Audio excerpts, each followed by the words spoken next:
I've been trying to get an October baby for 9 babies now. Oh, you don't have one yet? Baby was born September 27th. So I'm just like laying there and I'm like, this is not a labor contraction. I'm not having this baby till October. And then like about a half an hour later, I was like, fine. I was a little irritated. I like ripped on the light and I was like, I'm in labor. Darn. And Opposite reaction of most women. yeah. For a while I was negotiating with the Lord. I was like, surely, Lord, this is not it. And it was. Hi, I'm Kayla Heater, follower of Jesus, wife and mother of 5 children, Christian childbirth educator and doula, and your host of the Surrendered Birth Stories podcast, where we share God-centered birth stories, evidence-based birth education, and our pursuit of surrendering our birth plans to God. Let's get started. Hello, everyone, and happy Monday. It is late, y'all. It is late at night right before this comes out, but we've been out of town this weekend, had a lovely beach weekend with our friends without kids, which is wild when you have 5 kids. It's actually been on the calendar for a year, this trip, so it was cool to actually see it play out. It almost didn't happen for multiple reasons. But the Lord came through and my husband and I got to spend a weekend with our friends at the beach, free of charge, which was amazing. We are blessed and thrilled and a little sunburned, but that is okay. It's, spring, so our fresh winter skin was getting its first touch of sun. But now we have a nice base, so we're ready for the rest of the summer. I also just got finished teaching the last class of our childbirth course for this session, which was awesome. We had 8 wonderful couples in that class, and so I am excited for them to be welcoming all of their summer babies here soon. They've got some May, June, July, August babies, and believe it or not, it's about time for signups for our next class. So as one course ends, signups begin for the next one. So if you have a fall baby, so September, October, November, and maybe even early December, if you have a fall baby due, we would love for you to sign up for our summer class. So always do it the season before your due date.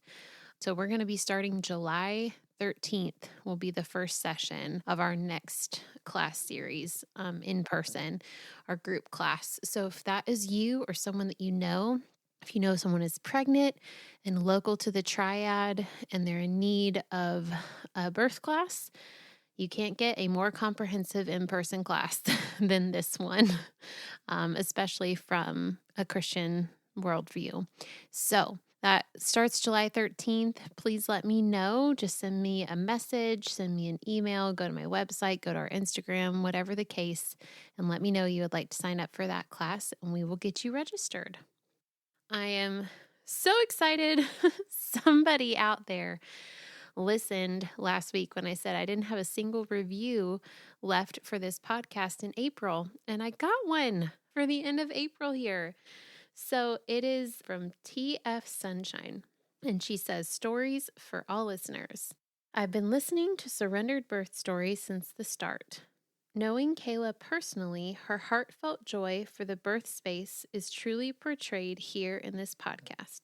While I personally am now beyond the growing my family years, it has been really sweet to see how God's presence has been described in every story, those planned, unplanned, natural, or not, He shows up and provided for all. I highly encourage those preparing for birth to take a listen and be encouraged by all God can do. I so wish this show would have been available to me years ago when I was preparing to welcome my son, but nonetheless, it has even helped me to appreciate God's care for me and us along our journey." Thank you so much for leaving that. That means so much. It not only encourages us, but also other people who will find the podcast because of your review. So thank you. Okay, let's jump in to this week's episode. When you've given birth to several children, most of them painlessly, but then your last child's birth didn't go as planned. That unexpected turn of events, along with the voices from the outside world, can make you contemplate being finished having children. But God's voice is what matters, and God's plan is what triumphs, and God's word is what gets you through. Today, Michael and Sammy share their painless birth story of their 9th child, and their oldest child even chimes in to share her perspective. Well, welcome to another episode of Surrendered Birth Stories. I am your host, Kayla Heater, and I have Sammy and Michael back with me today, which is always exciting when I've had someone on the episode before and I get to hear their latest birth story. So Sammy and Michael were on episode 23, way back in season 1, where they shared their first 8 birth stories. And it was a great episode. I highly encourage you to go back and listen to it. But for those who are not going to listen to it right this minute, can y'all just take a minute and introduce yourselves? Tell us a little bit about each of you and your life and kind of what your day-to-day looks like. Okay, I'm Michael Bosager, Sammy's husband. We have 9 children. Oldest is 12, down to almost 6 months. And I run a construction framing company in Cincinnati, Ohio. We do commercial and residential framing. And I'm supported greatly by Sammy. I'm Sammy Bosager, wife to Michael Bosager, mother of 9 children now. And I day to day am managing the house, homeschooling, and it takes up the whole day, those 2 things. I'm sure it does. Were you guys, I feel like you weren't homeschooling before whenever you were on last time. Did that change recently? No, we've homeschooled through. I think this is our 8th year. We do a bridge school. Oh, okay, like a hybrid thing. Yeah. Okay. Yeah. I just remember you So it's talking like about like carpool lines and stuff like that last time. Yeah, it's great. It's a 2-day week program and it's our 8th year doing it. We've been there since the 2nd year that the school's like been a school, but we still have to register as homeschooling through the state. Right. And I feel like it's the best of both worlds. It's been a huge blessing and lots of friends and good community. So yeah. That's awesome. Mhm. Well, let's pick up where we left off at the end of the last episode y'all were on. You had 8 kids. We talked about would there be any more, and you weren't sure. It was a little bit back and forth, a little bit like I don't know, maybe not. We might be done. So what happened? Yeah, so I think where we left off at the last episode, we had just had Duke, and he was our first hospital birth. Right. And I had had a placental abruption, and we were just in like a state of prayer and asking, like seeking the Lord about whether or not it was safe to have another baby, whether or not we could like handle it. Because Duke's postpartum was definitely, there was just like a lot of questions and it was difficult. He didn't nurse. I was pumping full time. So we ended up like taking like a pretty long, for us, break. I think like our longest gap is like 22 months, maybe, like not even 2 years. So I know like that doesn't seem long, but was long. It was a long time for us. And yeah, we spent a lot of time praying about it. And I think it was in October, I was having a quiet time and I was reading Psalm 16, which is my favorite Psalm, but I happened to be like reading it that day because like as I was like reading through the Bible. And I just felt like the Lord spoke to me through the psalm, like line by line. I felt like I was just like reading the psalm with like no intention. I was just like reading. And then it was a really marked moment where I just felt like the Lord was like, I want you to like write out this psalm. And so like in my journal, it's like I have a verse written and then like what he's saying to me underneath, and like then the next verse, and then like what he's saying underneath. So he literally like went like line through line, and by the end of it, I was like, okay, I feel like he wants us to have more children. And there's a line that says, my body also will rest secure because you will not abandon me to the realm of the dead, nor will you let your faithful one see decay. And like with the placenta abruption with Duke, it was my placenta was like literally decaying in my body. And so like even like that line was just like really, I was like, I mean, I like was brought to tears like multiple times reading it. It's a really good psalm. Anyone should like just read through it. It's beautiful. And David obviously had childbearing in mind when he wrote that. No, he didn't. I doubt it. But yeah, it was really cool. There's, I mean, I'm sure like sometimes you'd like read the Bible and it's like good and it's always good. But this is one of those times where I'm like, wow, like it was a very clear picture and very clear words from the Lord. And it felt good. Sometimes when I'm like seeking things in prayer, I'm like, is this me or is this the Lord? And like, I make decisions or we make decisions and, we're doing it in faith, but this was like a lot more clear than I usually get from him. And so it was awesome. It was an awesome experience. So I brought it to my husband. You remember that? Yeah, Yeah. definitely. I think my reaction to that was, okay, let's move forward with this. One of the things so we decided we were going to go for it, and then it happened quite immediately. And we were supposed to be in Oregon actually for one of our best friends' 40th birthday parties, and we ended up having to make the decision not to go on that trip, and we had the baby like 4 days later. Yeah. If you remember that. I do. And I think from my perspective, it's just sort of you're thinking thoughts like, we're getting older, was this just a one-off freak accident with Duke where it was very dangerous? Or is this just like, yeah, our bodies are kind of wearing down and we're kind of getting to the end of our thing. So, for me, one of the cool stories about this birth was we kind of moved forward, we get pregnant, things are good. But like as the day is coming, I know for me, I just feel like this like just pressure and anxiety mounting up. And I think one of the gifts that the Lord gave us was we actually have good friends who the wife gave birth maybe like 3 days before we gave birth. And they had hospital births, but she had to be induced for all 5 of her kids. So we're praying for her that she goes into labor naturally, and boom, she goes into labor naturally. She has a great birth, and that was coming off of like a pretty bad one, right? It was a VBAC. It was a VBAC as well for her 6th. Yeah. And I think when that happened, we looked at each other and we just said, man, we have so little faith. Like the Lord can do anything. And I think, having that mindset going into the birth it was just it just set me at peace as the husband of going like, we're going to be fine. Like the Lord can do anything he wants. And so, yeah, that was kind of leading up to it. Mm-hmm. Yeah. So were you guys planning another home birth then? Yeah. So to back up, I had this encounter with the Lord.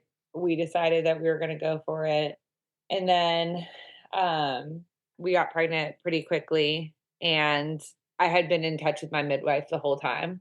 And she had like contacted multiple doctors, one of them who had delivered Duke at the hospital. And it was really good because she had done her due diligence and research prior to me even contacting her, just trying to figure out like what might have caused the placental abruption. Is this something that you have to worry about in the future? Like what are like what are the statistics of like it happening again? So by the time I contacted her, she was like more than comfortable delivering at home. And so we went for it again because I did not like being at the hospital. Well, after 8 home births or 7 home births, I'm sure being in the hospital for that was not great. Yeah, I like being home. It's my preference, which I think is really important when you're giving birth, like what's going to, make you the most comfortable. So my pregnancy with Gordy, who is our 9th, it was like it was pretty typical. I think I struggle with a lot of fear of man, like throughout the pregnancy. Like, I think there was a lot of like questions from like, well-meaning family members and friends who were just like, are you scared? Do you feel safe? Do you think like what could happen to Duke is going to happen like with this one? I thought you guys, there was a lot of, oh, I thought you guys were done. And, and then being like, well, we're not. And so like, again, I don't think there's one person I can think of that wasn't like being, concerned in like a legitimate way. Like he wasn't like I don't think anyone was trying to be mean, but it like kind of builds up. And Yeah. then you go to the grocery store and like somebody always says, "Oh, you got your hands full." Anyways, it just like really compounded and I kind of went into like a state of depression almost like halfway through the pregnancy. Do you remember that? I was just like really low and just like kind of feeling sorry for myself. And I just felt like it was me against the world and that nobody wanted us to have any more babies. And it was just kind of a low place. And I was praying through it and I was like, aware that that wasn't true and just trying to like get aligned with what I knew was true and like what I was feeling. Like just trying to balance those out. Little did I know my husband and my best friend were planning a surprise like baby shower for me, Aw. which was actually like a huge gift. I'm not great with surprises, so I kind of botched that. I had to like go back and apologize to them because I was like a little mean directly after because I was like, I don't like surprises. Why did you do that? But after I got over myself and like was looking back, they basically like created like a baby shower, but instead of like gifts, like traditional gifts, like everyone brought like a note or a letter that they wrote me. And I got to like read through these letters from like 30 different women who I've known since like Bo and I have been dating all the way through now. And it was just like it was really, really good. Like it was just, I think I had decided that I didn't need anybody and I didn't need community. And I was just kind of like doing it on my own. It was like me and the Lord. And I think there was like a lot of like sweetness in that of like I was like really leaning on him for so much. Versus like, calling up a girlfriend and being like it like, venting to them. So there was like a really sweet like time with the Lord where he like I just like sought comfort from him but then I think he brought this party to pass and like just reading these like letters and these affirmations from the different women in my life and just realizing it's both, like I need him and I need to like seek comfort from him every day, but also he's created like the body and I'm a part of that. And so it was like, yeah, it was really good. I have those like letters in like a little basket and I read through them like quite a few times actually during my pregnancy. And I think it just self-pity it can be pretty damaging and you can like start to really believe things that aren't true and I think the Lord just kind of like had me in in a good spot to be with him and then my husband and best friend, like really, did a lot to prove to me that I wasn't alone. Yeah. Yeah. Way to go, husband. Yeah. He's awesome. I forgot about that. Well, you probably didn't forget about the fact that I like was not very nice after the party. She doesn't like surprises. I don't like surprises. I don't like surprise parties. I like surprise gifts. Anyways, But not parties. it's fine. It was great. I'm like really glad it happened. And, I learned a lot about myself, including that I'm not very good at saying thank you. And so just learning how to say thank you. So, anyways, other than that, it was a pretty typical pregnancy and I was healthy and the baby we were measuring good. There was nothing wrong with my placenta. And then the birth happened. And then the birth. And then Well, the great. birth. And he told you the story leading up of Your our friend. friend. She had a little girl. Yeah, 2 or 3 days before we had our baby. So do you want to start the birth story? Do you want me to start? I mean, I can give you my perspective. Yeah, you do it. You do your perspective, and I'll do mine. I mean, I was jolted awake at 3:30 in the morning. by my wife. She just ripped the light on and said, "It's happening right now." So I jumped up and started blowing up the tub, started filling up the tub. I texted the midwife, and our messages are hilarious because I just said, "Hey, she's getting some consistent contractions." That was at about around 4 o'clock in the morning, and she said, "Do you think she needs me yet?" And I said, "No, I just want to give you a heads up. It might go. We weren't sure if it was going to go away or keep going." At 5 o'clock, she started having bloody show, and I said, "I think it would be okay if you came." And she was like, "Should I rush or should I take my time?" And I said, "Take your time." And then 10 minutes later, I was like, "Well, maybe speed up because everything's going faster." I mean, I remember her contractions went from like one every 10 minutes to like one every 3 minutes. Like it just jumped.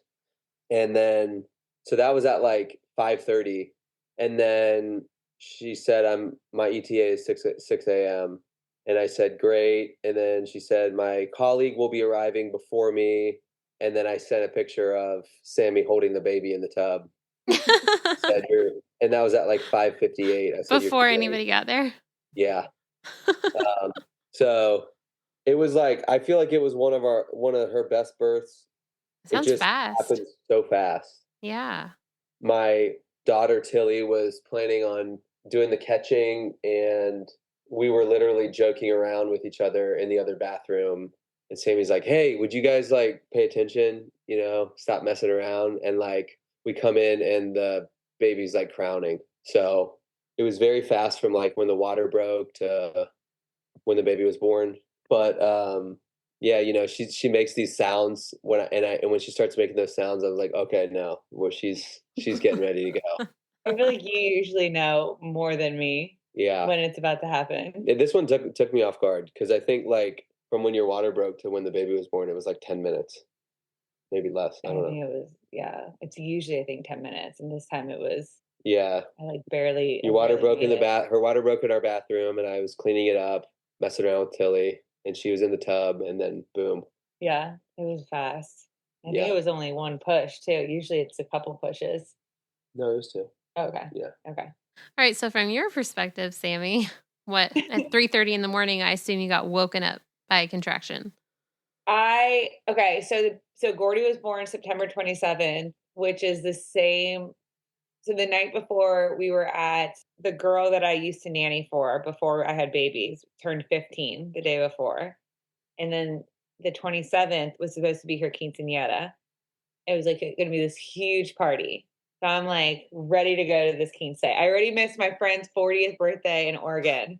I'm like, I'm going to make it to this quince. Oh, and there was a big storm that night. And then a storm hit. Yes, Yeah. you're right. Big storm. Barometric pressure. Yeah, the barometric pressure. Yeah.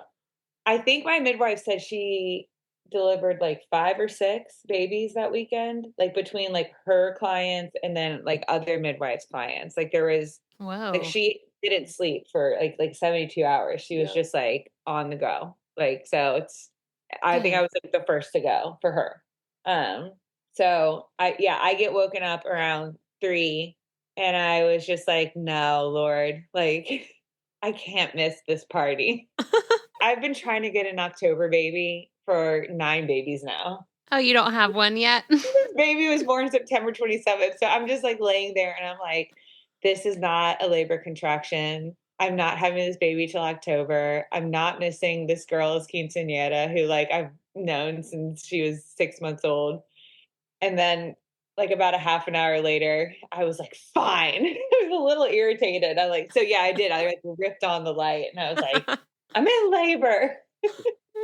Darn. And Bo was Opposite like, reaction of most women. yeah.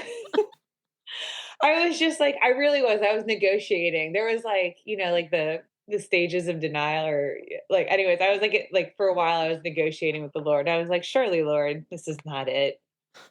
And it was. So I did. I ripped on the light. He was completely asleep, like dead asleep. And it was like I like you like leapt out of bed. And I just like shuffled into the bathroom and you do a lot when I'm in labor. You're like contacting midwives, contacting moms, getting the kids. The plan for this birth in my, like when I was visualizing this birth, because we usually have all the moms there and like the children are there. And for this birth, I was like, two of my friends have been there. It's crowded and I don't mind it. But this time I was like, I think I just want Bo and my older two girls there, Tilly and Roxy, who are 11 and she was 8 at the time. Yeah, 11 and 8. And that was like, I was really excited just to have like a really intimate and quiet birth. So my mom and my husband's mom they were so sweet about it. They've been at every other birth, at least the ones that they could make that like, so if there was any hurt feelings, they kept it to themselves and they were just like, we'll take the other kids. So you're just coordinating. At this point, we're thinking the plan is I'm going to labor. The moms are going to come and pick up the other 5 boys and Clarity, our daughter, and take them out of the house. And I'm going to labor with Bo and the 2 older girls. So usually our kids don't wake up until 7:38, but we're thinking that they're about to go home. We're about to leave with one of the grandmas. And so you're like blowing up a tub, you're filling up a tub, you're calling the midwife, and you're getting kids out of bed and getting them downstairs and just like around the table eating something while we like wait for a grandmother. And looking back, I had a precipitous birth. So it was like under 3 hours. So Right. like it's all happening pretty quickly and none of us are aware of it because like my contractions were like 10 minutes apart and then they were like 1 minute apart. There was like it was 10 minutes apart, 10 minutes apart for like an hour and then it switched to like 1 minute apart and then I had the baby like a half hour later. So there was like there wasn't like a lead up. It just happened. So I'm just laboring in the bathroom. I'm letting him do all the things which he's handling beautifully. My daughter is I think she was helping out, like getting kids fed and stuff, right? Yeah. And so I was just alone in the bathroom and just from like years of like giving birth and like being coached by pretty amazing midwives, I've just I kind of don't hide from labor anymore. I'm like I know the things that I need to do in order to make it progress and I just kind of run full speed at it now. And so sitting on the toilet is just you're just going to open up. And so I like just labor on the toilet basically the whole time. Just knowing that it's going to move things along, it's going to open me up the way that it needs to. Whatever's coming out is just going to come out in the toilet. So it seems like the best choice. That's a great place to labor. It's a great place to labor. For whatever reason, I was not on the toilet when my water broke. And Yeah. it's like it's like movie gunshot explosion sound and then just the water's all over the floor. I don't know why I wasn't sitting on the toilet then, but I wasn't. And so to add onto your list of things that you're already doing during labor, he's like cleaning up the floor because no one's there yet. I think I just laid a towel down on top of it. I think everyone was just stepping over it Yeah. for the first while. But yeah, it was good. I was like alone for a lot of it. I was like by myself. And at this point in my like reading, I was doing a revelation study with a group of ladies from my church. And then I was in Exodus. I had like restarted the Bible and I was like reading out of Exodus. So I usually have some sort of I don't plan it, but like there's usually like some sort of verse that I just kind of like latch onto and like repeat in my mind. And so I had read about like Moses and the bush that wasn't burning in the fire and God's conversation with Moses and Moses asking him like what do I tell the Israelites your name is? And God's response to him is I am who I am is what you should tell them. I am has sent me to you. And yeah, that was just like the verse that I latched onto during labor. And I just kept repeating that to myself, like through contractions, like I am who I am. And it was just, it just brought me a lot of comfort. I couldn't tell you why, but the word of the Lord's mysterious. And, it was just like saying the Lord's name. So yeah, the labor it was good. Like It is weird. It's weird to sit here and say that it wasn't painful, but like, I don't think it was like painful. Like, I'm really trying to rack my mind as to whether or not it hurt ever, and I don't think it did. And it doesn't matter how many times I've had a baby, the months and weeks leading up to labor, I just am constantly fighting nerves and like fear, and it's just something I think every woman has to battle because you just know what you're about to endure, and there's no way out of it. You're just like there's no turning back. And so it's not like I go into these situations fearless. I think there is a level of acceptance, but there's also a, hey, Lord, help me in my unbelief.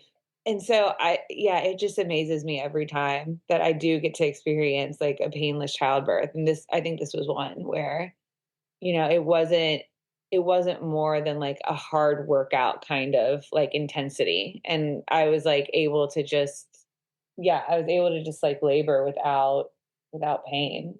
Yeah, it is crazy and such a gift. And I'm really thankful for it. My water broke. I barely had time to get to the tub. I mean, the tub was barely ready. Like, wasn't it like a little too hot? Yeah. But I like got in anyway. Yeah. And I remember like I think I had one contraction in the tub. And at this point, I could hear my husband and my daughter. My daughter was supposed to be like in the tub, like to catch the baby. And You didn't have her swimsuit on. she didn't even have shorts on. She had like a jumpsuit on that was like pants. It was just like the first thing she threw on. And so I was like, hey Tilly, you need to go get changed into some shorts. And so this is like when I'm like walking to the tub. And so she's off changing into shorts and I hear her and my husband like giggling in the bathroom because he's like teasing her. She's like, I don't know if she was like looking in the mirror or I don't know what she was doing, but my husband's like, you're so vain. What are you doing? And she's like, hee. Tilly's in here right now. You want to say hi, Tilly? Hi. Hi, Tilly. You were part of this labor experience too. Mm-hmm. Well, I'll finish telling my perspective and then maybe you can say something. But I was basically like, I kind of yelled at them. I was like, what are you guys doing? Like, get in here. Like, I think I was crowning. I think I was crowning at the same time yelling at them, scolding them. It was like a scolding of like, you're supposed to be my birth team. Like, what are you doing? And so they rush in. What do you remember? You have to make sure you talk loud and slow. So we came in and I've been to like a few of your births, but I've never actually like seen the baby come out. So like that was actually really cool. Like seeing like the baby's head before like the body. Like it was just an experience like I might never see again. Yeah, you don't really get to see yourself having a baby. Yeah. Yeah, I've never actually seen a birth. I've only just given birth. Yeah, it's a little bit different. Yeah, so they came in and I think the baby was crowning and the head came out and then I was ready, but then Dad, like his instincts just kicked in. He grabbed the baby and then like slid it back under Mom's legs, and Mom grabbed the baby. yeah, he intercepted the baby. Yeah. He was supposed to catch him. I was just a little bit like, I was kind of shocked how fast it happened. And I mean, after 9 really fast births, you think you would learn, but I just, I always feel like the baby's going to come and like, it's because she's on all fours, it's going to like crank his head under. So I wanted to make sure that the baby came out, and didn't like twist its neck. Yeah. No, it's good. It's a good instinct to have. I had to say sorry to Tilly. I didn't have time to even walk her through, hey, this is going to happen. She's going to push once. The head's going to come out. She's going to push twice. It's going to come out and you're going to cradle it. And then it's going to be slimy and hard to hold on to. Like we came over and it was already time to go. So we just had to call an audible, but you had a front row seat, didn't you?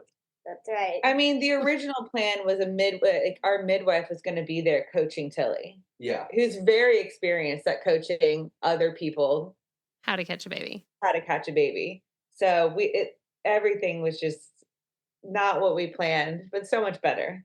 Yeah, she got there like 20 minutes later, and you're still sitting there holding the baby. Yeah. So we didn't find out what we were having either. Oh yeah.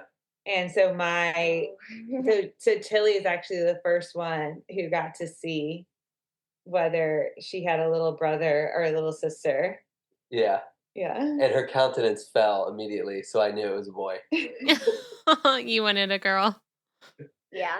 Yeah. Girl, we can Girls. relate over here. We have one girl. She's actually about your age. She's 11, so she's a little younger than you. But she has 4 little brothers now and no little sisters. And she continuously prays and prays and prays for a little sister, but she hasn't gotten one yet. Yeah, it was pretty funny because I'm holding this baby and it's easy to not look. You're just like holding them. And I'm like, okay, Tilly, are you ready? And she takes a peek and yeah, you could just see before she even said anything, we were like, it's a boy. Which is so funny because her little brothers adore her more than anything in the world. So after that, the initial disappointment, he just fell in line with the babies that absolutely love her. So it wasn't much disappointment. Yeah, just temporary, just for a second. Yeah.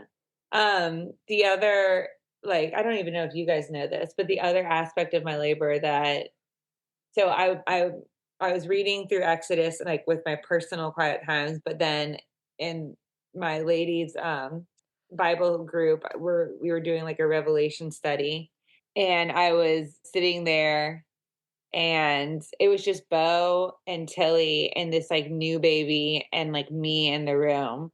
And I had just read through Revelation 1 where the Lord says, I am the Alpha and the Omega, who is and who was and who is to come.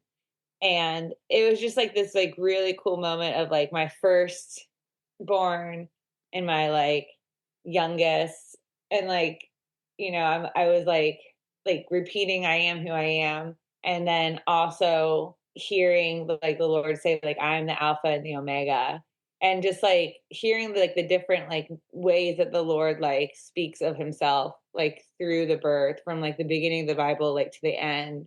It was just really cool the way that he was like tying in scripture, and it was like a really like precious moment of like looking at my firstborn, looking at like my newest born, and yeah, just like it was like a real moment of feeling the Lord's goodness. Not to mention this baby is a spitting image of Tilly. Yeah. Yeah. Oh, He's like the first Tilly baby we've had Yeah. since her. Yeah. Yeah. So I'm just always shocked at how much, like, every time it's shocking how much awe I feel that like a human being was just produced. It's just, I mean, the miracle of childbirth is just it never gets old. never gets old. This baby, I knew like about a week into nursing him that he wasn't gonna be able to do it. I mean, we still took him to some like occupational therapy, but I was a lot more set this time.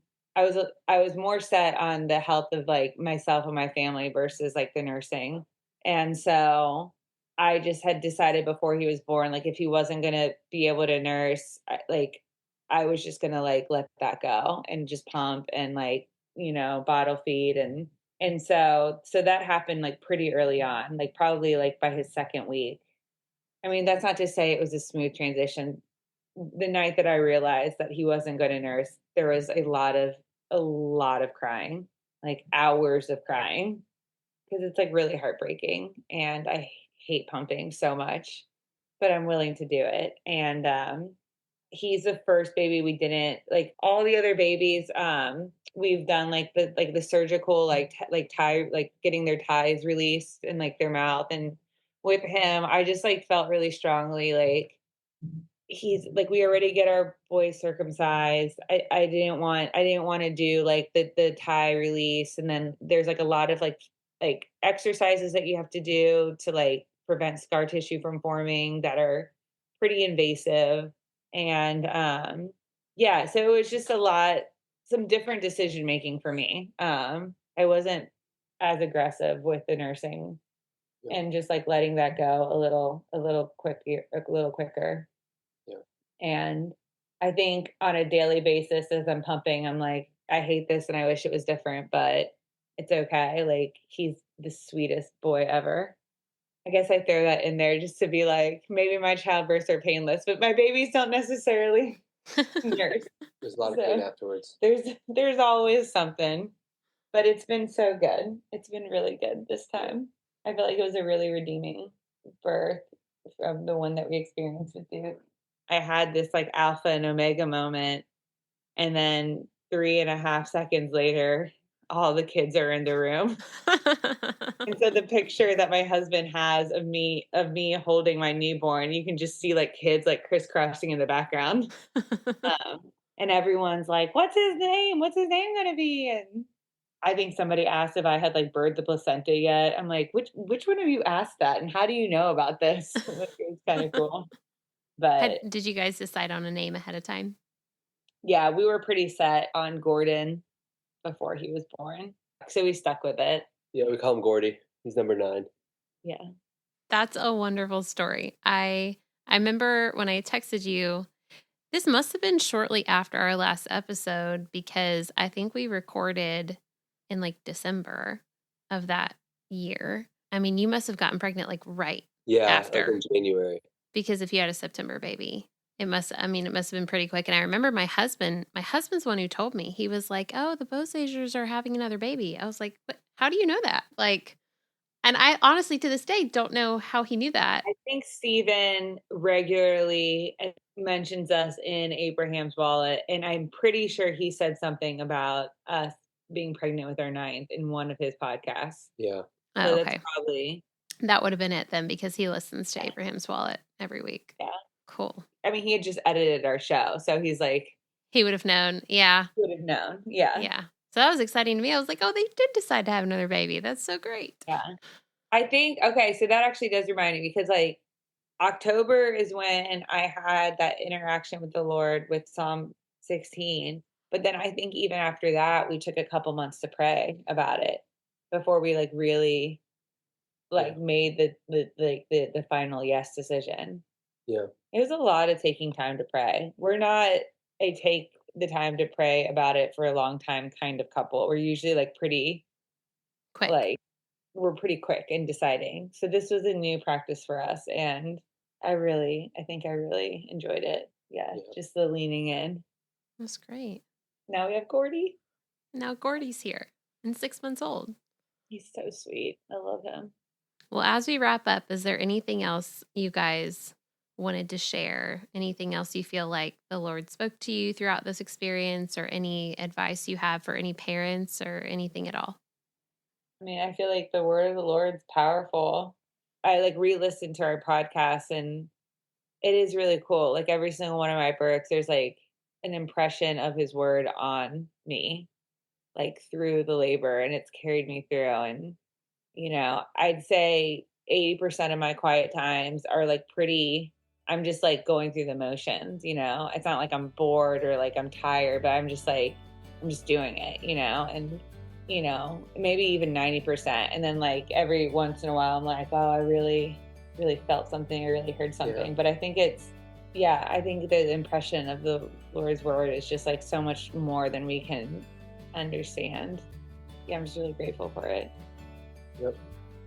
Well, I'm grateful for y'all coming on here and taking the time to share this. I know you have a very full life, and so I just appreciate you taking, you know, an hour and a half to come hang out with me for a little bit. Yeah, no, I appreciate what you're doing. I think it's really great to share these stories. Yeah. Thank you so much for listening to today's episode. You can reach me at Surrendered Birth Services on Instagram, or email me at contact@surrenderedbirthservices.com. Be sure not to miss an episode by hitting the follow button. Also, we'd love for you to leave a written review of the show so that more people's births and lives can be changed by the love of Jesus and the empowerment of accurate birth education. If you really enjoyed this episode in particular, please take a screenshot of it and post it to your Instagram story, tagging Surrendered Birth Services. If you would like to be a guest on the Surrendered Birth Stories podcast, please click the link in the episode show notes to fill out your interest form. Also, if you're interested in taking my childbirth classes, birth consultations, or having me as your birth doula, please click on the link in the show notes to take you to my website for online and in-person options.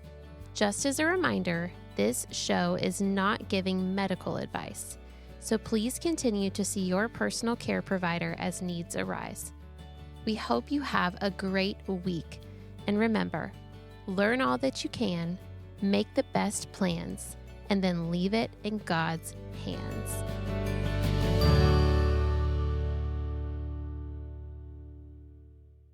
I just felt like the Lord spoke to me through the psalm, like line by line. I'm looking it up right now. I should have had it pulled up. Actually, will you pull it up because it's in Spanish right now? I was in Mexico last week and went to a Spanish service. So the So you had Bible it that I pulled up have in pulled up Spanish. is like not even in the right language. Do you speak Spanish? I don't. I can read Spanish. Yes, she does. He speaks better than me because he works with a lot of people from Mexico.